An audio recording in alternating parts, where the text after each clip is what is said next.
আসসালামু আলাইকুম। শুভ সন্ধ্যা। যেখান থেকে আমার ভিডিও দেখছেন সকলকে আন্তরিক অভিনন্দন, শুভেচ্ছা ও ভালোবাসা। প্রথম আলোর একটি রিপোর্ট।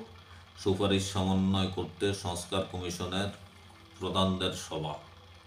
খবরে বলা হয়, বিভিন্ন ক্ষেত্রে সংস্কার প্রস্তাব তৈরির জন্য প্রথম ধাপে গঠিত 6টি কমিশনের সুপারিশ সমন্বয়ের জন্য বৈঠক করেছেন কমিশনগুলোর প্রধানেরা। আজ রোববার জাতীয় সংসদ ভবনে সংবিধান সংস্কার কমিশনের কার্যালয়ে এই বৈঠক হয়। তাতে প্রতিবেদনগুলোর মধ্যে সমন্বয় কাজের অগ্রগতি পরীক্ষা নিরীক্ষা করা হয়। কমিশনগুলোর সুপারিশসমূহে বিন্যস্ত করে শিগগির সেগুলো সরকারকে অবহিত করার বিষয়ে আলোচনা করা হয়। সংবিধান সংস্কার কমিশনের এক সংবাদ বিজ্ঞপ্তিতে এই তথ্য জানানো হয়। বিজ্ঞপ্তিতে বলা হয়, অন্তর্বর্তী সরকারের কাছে ইতিমধ্যে যে কমিশনগুলো তাদের প্রতিবেদন জমা দিয়েছে, সেই সব কমিশনের পূর্ণাঙ্গ প্রতিবেদন প্রকাশের ব্যাপারে কমিশন প্রধানদের বৈঠক অনুষ্ঠিত হয়। সভায় পূর্ণাঙ্গ প্রতিবেদনগুলো পর্যালোচনা করা হয়। এছাড়াও প্রতিবেদন সমূহের মধ্যে সমন্বয় কাজের অগ্রগতি নিরীক্ষা করা হয়। সবাই কমিশনগুলোর সুপারিশসমূহ বিন্যস্ত করে শিগগির সেগুলো সরকারকে অবহিত করার বিষয়ে আলোচনা করা হয়।